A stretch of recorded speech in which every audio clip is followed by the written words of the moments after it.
take note of this.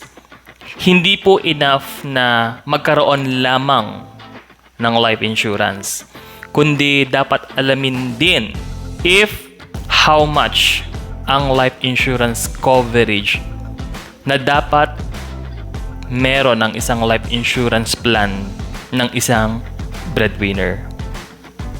Amount na magbibigay ng financial support para sa lahat ng pangangailangan ng family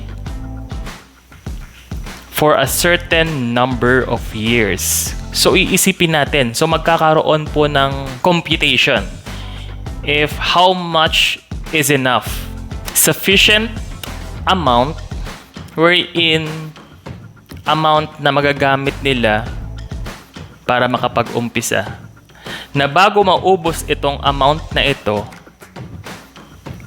sure na recovered na sila or well-adjusted na sila at makakapag-umpisa sila sa kanilang buhay. Yun po yung tamang pagkuha ng life insurance.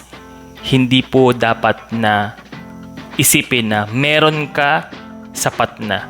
Dapat alamin natin how much is enough para sa security, total security ng ating family.